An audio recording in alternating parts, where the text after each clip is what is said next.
Hello. Hello, Alex. How are you, mate? Hello there. Better late than never. Sorry to keep you waiting. You're all right. Thanks for taking the time. You're actually going to be making an appearance next weekend at Supanova in Sydney, which is pretty Yeah. exciting for a lot of fans. A lot of filmmakers don't go to Supanova, like actors and stuff do, which No, I think is super important. Um, how do it's you? not really considered I don't know, filmmaker. I mean, filmmakers are a pretentious bunch. They really are, particularly our local crop of young filmmakers. But that's like, that's kind of what they're like, I was the same when I was their age, probably. I was like, oh no, we don't do that genre stuff. We do serious filmmaking activities only. So that's the excuse, I would imagine. But do But you? I'm look, I'm always it's always for me a refreshing. I don't do a lot of like comic type cons, and it's always refreshing for me to meet the real fans, the real deal. And a lot of them are. I mean, a lot of the people who come up to me are filmmakers. I tend to appeal to filmmakers, I think, for some weird reason. I don't know why, but so a lot of them, a lot of people who know who I am are usually filmmakers rather than, you know, comic book fans or science fiction fans or whatever. A lot of them are filmmakers in their own right. So I'm being facetious again, as I tend to do. I'm always saying facetious things on the internet, and I'm always getting into trouble for it. No one understands my sense of humor. I do. The internet certainly doesn't. Oh, really? Oh, come on. Yeah. Internet's got to. But you know what? The thing about your work is, there's quite a strong emotional connection people have with it. I know lots of fans of your work. Do you find that when people come up to you, filmmakers are not fans, that they're sharing how your work has inspired them, but also how it's possibly helped them through some difficult times? Because I mean, it's quite emotional, your work. Yeah, yeah. No, I find a lot of people that. I think partly because I like to explore those troubled aspects of my own life. Hmm. I think of filmmaking as a bit of a therapy. I mean, I have an auteur mentality, which is not a very commercial Hollywood mentality, but I do believe that it's an art form and it's a self-expression. And more than a self-expression is sometimes I don't even know what I'm expressing, but I'm exploring, ideas and problems and philosophical concerns I have and all this sort of stuff. And it all gets, you know, shaken out through my films. And so I think a lot of people see that, you know. And I think for me, I mean, look, the main underlying theme that I have and something that I've always felt is I've always felt as an outsider, and so all my films are about outsiders. Yes. I wasn't really conscious of it when I started making them, but eventually I went, "Hey, you know what? All these movies are about outsiders. I wonder why. Oh, maybe it's because I'm a sort of Egyptian-born son of a only child of an immigrant family, and we came to Australia when I was 3, and I saw my parents struggle with that clash of cultures between Anglo-Saxon white Australia and my family's heritage. And where are you? Are you in Sydney or? I'm on the Gold Coast. Okay. Well, in Sydney, we have an area called Redfern. I grew up in the sort of housing commission flats in Waterloo, which is right next to Redfern, and I had a lot of Indigenous colleagues in school, a lot of friends in school who were Indigenous, and so I got to see that whole aspect of Australian culture as I was growing up with my own troubled, you know, conflict or clash between us wogs and the Anglo Aussies. And so that kind of really cemented my feelings about being an outsider, and I've always felt that way in Australia, even though I talk in an Australian accent and I live in Australia. I've always felt kind of like I'm not really part of the culture here. And that's kind of imbued all of my work with that feeling of being on the outside. And also, being a kind of smart kid in school in this kind of really tough school, inner city Sydney school called it doesn't exist anymore, Cleveland Street Boys High.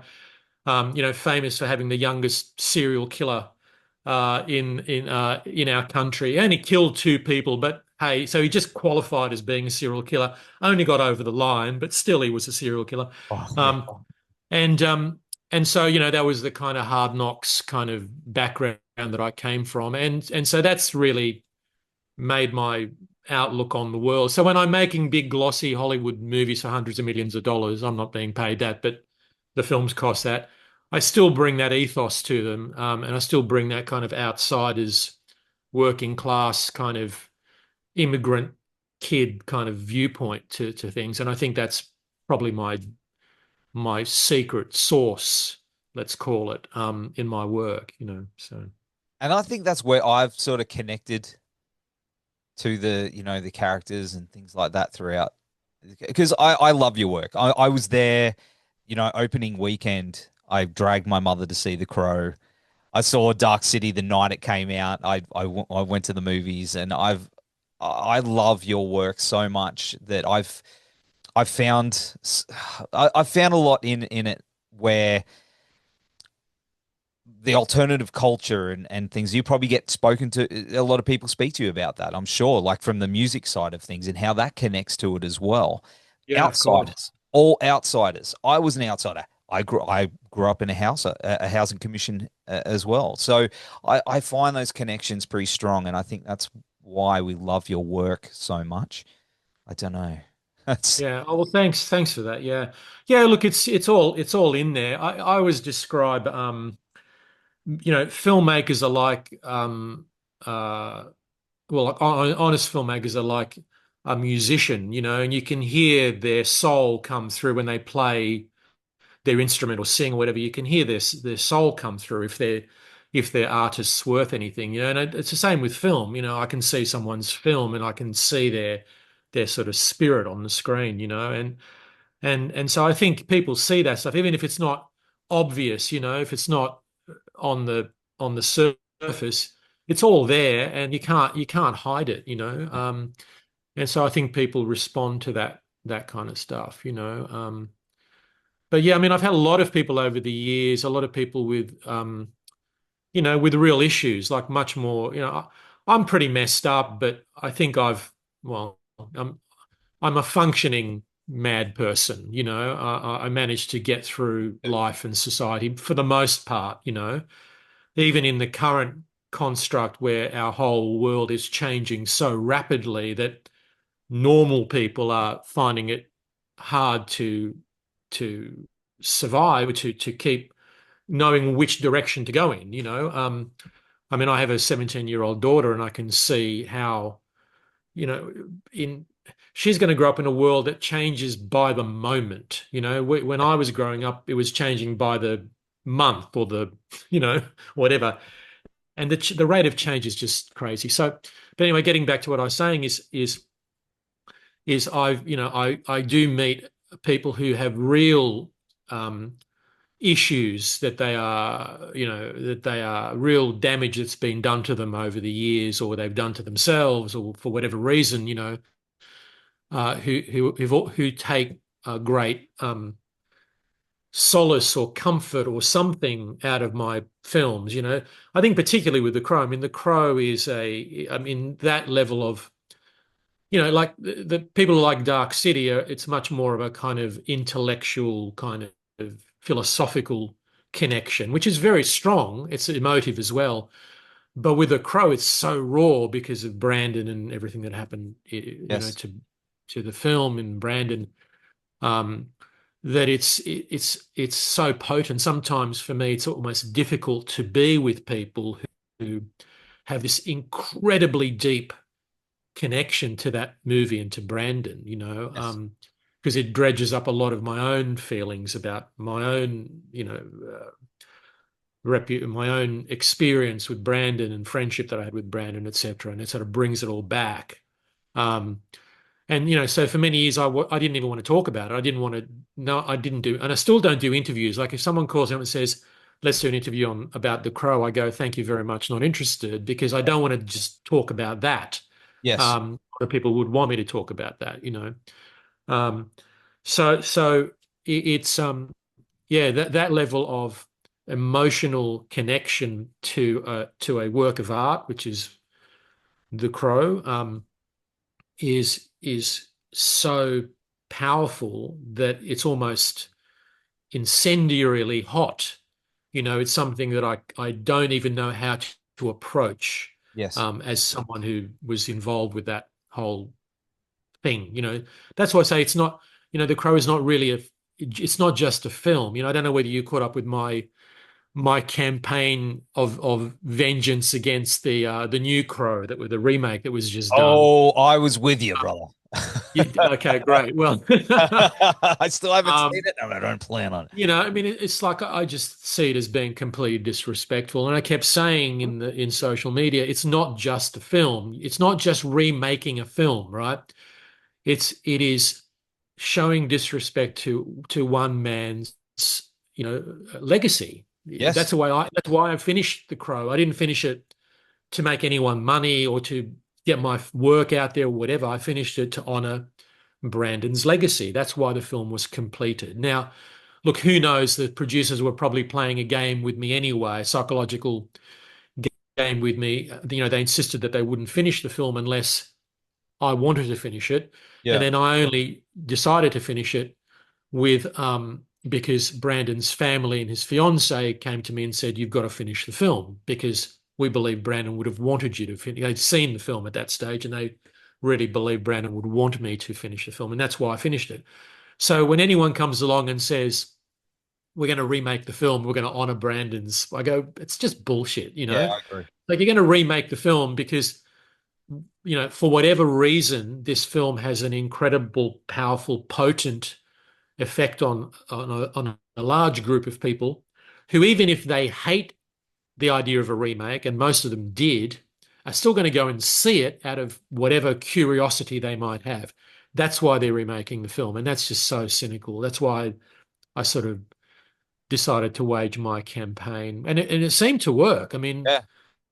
I don't gloat over the notion that I I mean I hate the idea that I'm kind of impacting other filmmakers' livelihood, because I know that that's just a horrible thing. Look, talking about The Crow, I didn't really want to put you in that position to have talk because I love all your work. Dark City is a we're waiting. Shout out to my mate Ollie. We're waiting on the 4K of Dark City to Right. have, and he's got a little sort of projector in his house and stuff, Yeah. like with the whole really nice setup. And we're gonna watch that. We watched it long ago, just on DVD, but we're gonna notch it up to the It looks 4K. great. They showed I still haven't gotten the disc. It's coming to me at the moment, but they sent me a 4K file to do my new director's commentary, and it looks fantastic.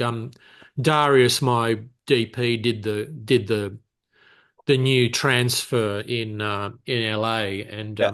yeah, they did a great job. It looks amazing. So I'm going to be presenting it in London in a couple of weeks' time. I've got a screening at this wonderful theatre in London, which where I'll present the new 4K um, director's cut rather than the original theatrical Oh, cut. So, really?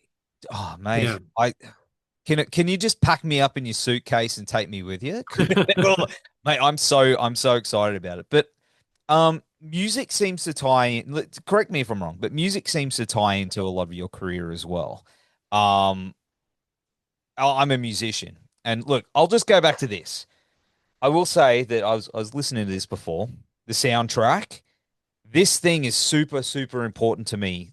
Did you? How much were you involved with that and music in general with your films? Yeah, I picked all the tracks, and so there's a lot of interesting anecdotes about a lot of the artists that I connected to. I mean, a lot of them. There was a music supervisor, and she'd send me tracks, like some of the bands that I wasn't aware of. Obviously not, The Cure or Nine Inch Nails, but there were others that I didn't know, and that those tracks were sent to me. But we got hundreds of tracks submitted to us because the comic book had a bit of an underground following, which is what we were selling the whole movie on. Um, but yeah, I picked them all. I picked all those tracks, uh, and um, and in some cases I went to like the Nine Inch the Trent Reznor one. I went to visit Trent in his house in LA to show him. We had all this artwork done as well for conceptual artwork, and I wanted to give him the big pitch because I wanted Trent to do Love Will Tear Us Apart, the Joy Division track. And he ended up doing another Joy Division track, of course, because he just thought Love Will Tear Us Apart was kind of like it was sacrilege to redo that, so he picked another Joy Division track. But anyway, I go to see him, and he was in his house up in the hills, and it was one of these gates that open. You press a buzzer when you drive up. You press a buzzer, and the gates open. And so the gates open. They let me in. I buzzed it and said, "Hi, it's Alex for Trent," and the gates open. And I drive in, and as I'm driving in, the house looks really familiar. And of course, every house in LA, um, so many places look familiar because you've seen them in shows, right? They Yeah, use yeah, yeah. them. And so I'm going, is this like the Brady Bunch house, or where have I seen this house? Um, and then of course I go in and I meet Trent, and he's in his studio there, and I show him all the artwork, and he goes, "Yeah, this is great. Yeah, I'll definitely do something." And this is like Nine Inch Nails, or like at their very peak at this point. So it's a real great opportunity to meet him. I always wanted to meet him. They're at their prime. Um, and and I go, Trent, as I'm leaving, actually, I go, Trent, why does this, where have I seen this house before? Why is it so familiar to me?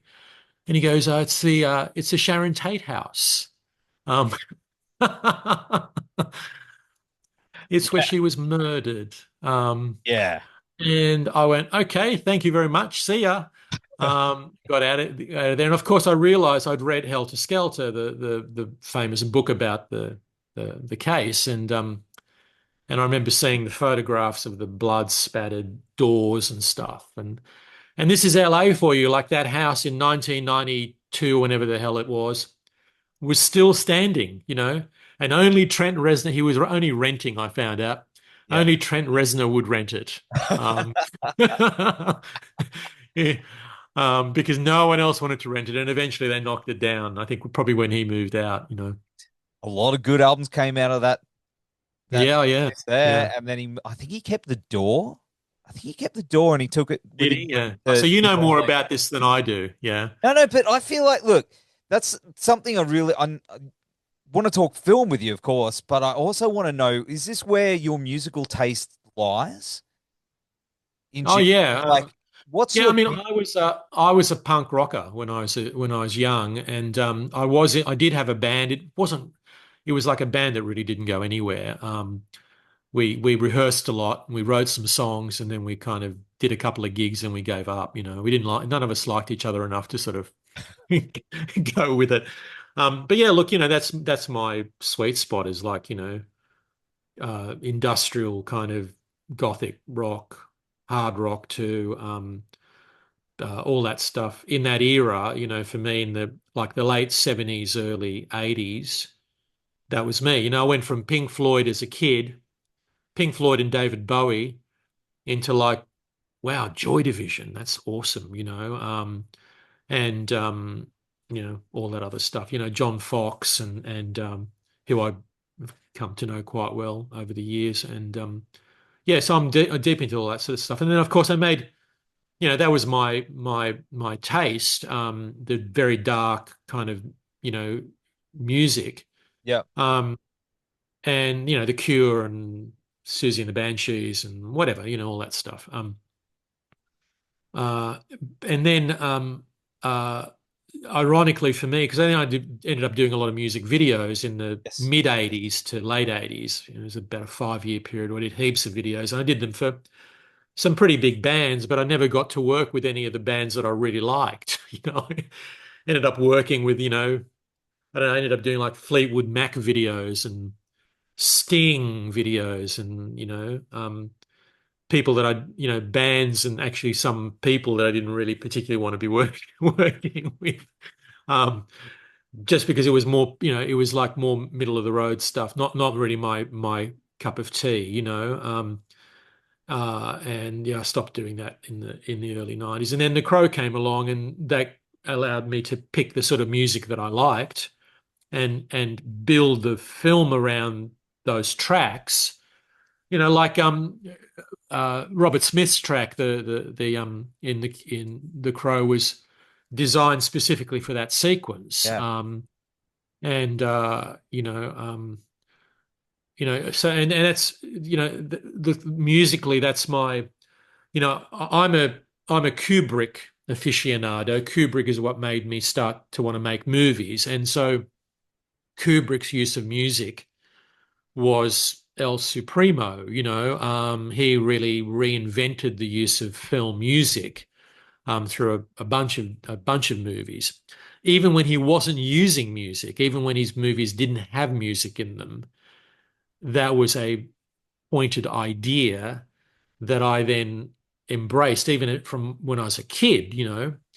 Um, and so for me, The Crow and all of my movies really, there is a very strong musicality in them, but the music is an important part of the storytelling. It's not just background, right?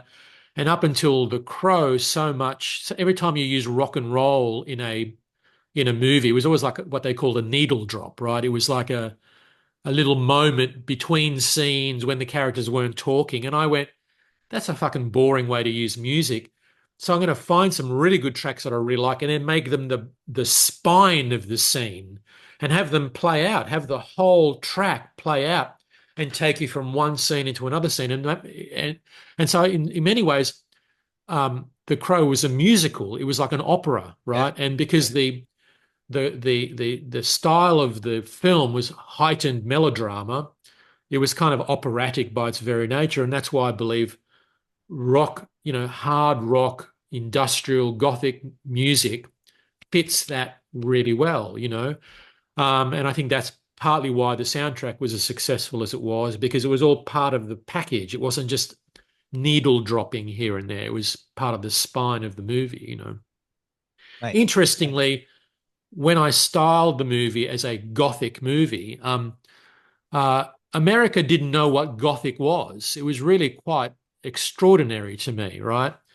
In the early 90s, because goth had come and gone sort of in England, right, where it originated through the 80s, right? And then there were bands like The Cure and Bauhaus and people like that who kind of maintained an air of gothicness, Susie and the Banshees. But even they had kind of, by the early 90s, they'd moved on. The Cure wasn't really goth. I mean, the hair was there and whatever, but Robert had moved on in fact, he made very poppy, very happy songs by the 90s. Uh, so I'm like, when they sent me the comic book, I went, oh, this is goth. And I remember the producers saying, what's that? And I said, well, it's okay, let me explain goth to you. Well, it's this kind of fashion, kind of a cultural thing that happened, zeitgeist thing that happened in England in the 80s, and it was this obsession with the dark side of life and wearing black and black teased hair and music, and I'm struggling to kind of explain what Yeah, yeah. goth culture was, right? And they went, "Oh, that's cool." And I said, "Well, you know what? The comic book is kind of that." And what's his name? Jeff. What's his name? I've blanked on James O'Barr. Jaymes will probably tell you what goth is too, because I'm sure he's aware of it. Yes. There's a lot of references to like Joy Division and stuff in the comic book. Um, but so I kind of feel like I reinvented goth for America through The Crow. When they didn't, none of them knew what it was, and then suddenly they discovered goth in the wake of The Crow. Both musically and everything else. I mean, smart people got it. Uh, Trent Reznor certainly knew what goth was when I yeah, when fish I went to visit Mountain. him. Oh, mate. He was living the goth lifestyle big time. I knew I knew we'd hit it off with that music. You mentioned in all the bands and stuff that I love. Have you heard of these guys, by the way? Health? I know you. I have heard of them, yeah, but I don't know, I don't know their music, in Oh, fact. So, okay. yeah, If I could make a suggestion, check out yeah, their album Rat Wars, and okay, it's phenomenal. It's like quickly became one of my favorite albums of all time. Kind of yeah.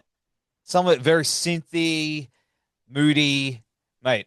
Great. It's great. That's my I will definitely do so. Yeah, yeah. Excellent. Excellent. And of course, I mean, like Zoom's doing the countdown thing on us, damn it. But Garage Days is another one that you yeah, made. right, yeah, yeah. I love that. Like I saw that. I mean, that sort of really shone a light on Australian bands and stuff like that too. Was that important to you? Yeah, because I mean, I came out of the rock scene in Sydney. I had the reason I started making music videos is out of film school. Um, I, in Australia in the early 80s, I mean, my God, there was no clear career path, right? Um, I could go and work for some TV stations doing soap opera, doing Neighbours, like, or something like that, and being a runner or for Neighbours, and like, fuck that, I'm like, and I was an arrogant prick even then. So I went, I just want to direct. That's all I want to do. I don't want to go and work for some guy who doesn't know how to direct and tries to tell me how to do things, work my way up through the ranks. I mean, my God, it's like brain damage. I um so I set up a company with two guys that I met through film school. Um and we were all kind of young and unemployed, and we set up a company and rented a small office above the railway tracks in Newtown.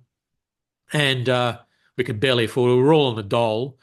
And waited for the phone to ring basically to try and get. And look, I had a show reel of stuff. I'd already made some films in film school, and